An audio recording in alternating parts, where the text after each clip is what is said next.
By late 1944, Japan adopts a new doctrine. Pilots are no longer expected to return.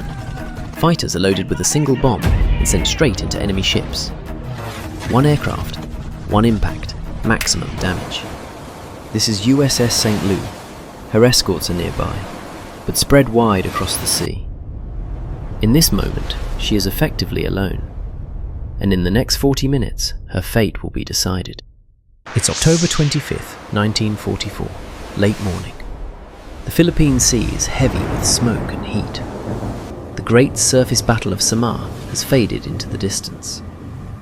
Below the drifting clouds steams a single American escort carrier, USS St. Louis. She is scarred, shaken, but still afloat. Just hours earlier, she faced Japanese battleships and heavy cruisers, ships that could have destroyed her in minutes. Against all logic, she survived. Now, the enemy surface fleet is retreating, but it has not been destroyed, and that matters. From the carrier's bridge, McKenna watches the deck below. He knows this ship. Light armor, wooden flight deck, a hangar packed tight beneath his feet. We cannot sit still, he thinks. If they turn back, we must be ready. Orders are passed. Prepare aircraft for launch. On the flight deck, FM-2 Wildcat fighters are being armed and fueled. Smaller, lighter cousins of the famous Hellcats, built for escort carriers like this one. Below decks, the hangar is crowded with TBM Avenger bombers, parked nose to tail. Bombs are loaded, fuel lines are connected. Aviation gasoline fills the air. The ship is not recovering aircraft, she is preparing to launch. It is the most dangerous state a carrier can be in. While St. Louis' crew focuses on the sea, the Japanese are already acting. From airfields on Luzon, Japanese commanders launch something new, something desperate. The first organized kamikaze attack. These aircraft are not part of a normal strike. There is no return flight planned. Bombs are mounted beneath their fuselages. Fuel is loaded for a one-way journey. The pilots know exactly what this is. They take off anyway. They fly low, scattered, using cloud cover and distance to mask their advance. From the bridge of USS St. Louis, Commander Francis M. McKenna watches the sky. He does not see a clear wave. He does not see numbers, only movement, shadows slipping in and out of cloud, then nothing again. For a moment, it is impossible to tell how many aircraft are coming. Inside the radar room, the screen glows steadily. Nothing forms. On the bridge, Commander McKenna stands by the window. He looks to the sky, then back to the sea. Smoke drifts past the glass. No sound reaches him. No movement gives itself away. The ship continues preparing to launch. Fuel hoses connected, bombs already mounted. Seconds pass. The radar shows only empty space. Then, at the far edge of the screen, two dots appear. Commander McKenna's movement dies where he stands. He understands instantly what those two marks mean.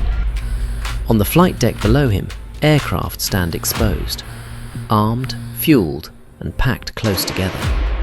The hangar beneath his feet is heavy with gasoline and explosives. One hit, one spark, and the ship will have no chance. McKenna looks up through the bridge window. 3 A6M0 fighters burst through the haze, flying low and fast. Each carries a single weapon, a 250-kilogram Type 98 bomb slung beneath the fuselage. Light fighters stripped down, engines pushed to the limit. No evasive maneuvers, no hesitation. They accelerate straight toward the carrier, toward a flight deck crowded with fueled aircraft.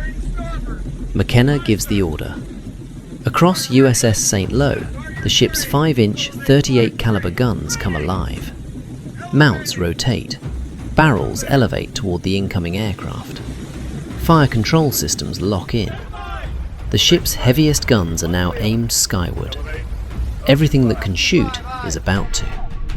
From the bridge, McKenna watches the approach. The aircraft are flying too low, too straight, too fast. They are not maneuvering for an attack run. They are not looking for an escape. In that instant, he understands. This is not a conventional strike. This is a suicide attack. The sky erupts.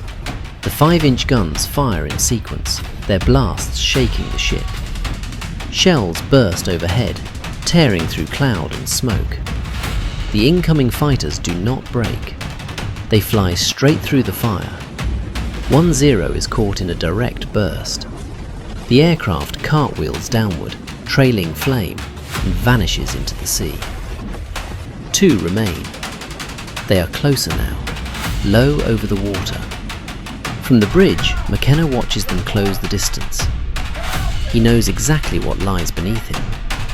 The guns keep firing, barrels glowing, crews working without pause. Another 0 is hit. It shudders, rolls, and slams into the ocean in a pillar of spray. 1 aircraft is left, still coming. McKenna does not look away.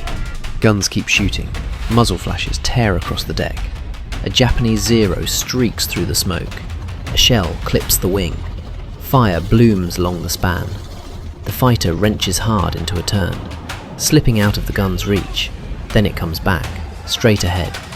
It skims over the flight deck and slams directly into it. The 0 punches through the flight deck and drops into the hangar below. A 250-kilogram Type 98 bomb detonates. The explosion rips upward through the deck. Fire and debris blast into the air. Men scatter as the flight deck begins to burn. McKenna stands frozen. In that moment, he knows the truth. USS St. cannot be saved. He gives the order. The decision is final. Abandon the ship. Crewmen move quickly to the sides. Lines are thrown. Small boats are lowered into the water. McKenna leaves with his men, the carrier burning behind them. The cost was immediate and heavy. The United States lost 1 escort carrier, USS St. 113 sailors were killed, dozens more wounded. Around 20 American aircraft were destroyed. FM-2 Wildcat fighters and TBM Avenger bombers lost in the hangar explosions and fires. Japan lost 3 A6M0 fighters and all 3 pilots. This channel isn't about explosions. It's about the moments before the shot. Snipers, tanks, war decisions that changed history. If you want cinematic World War II stories told with precision and realism, follow now and stay with us.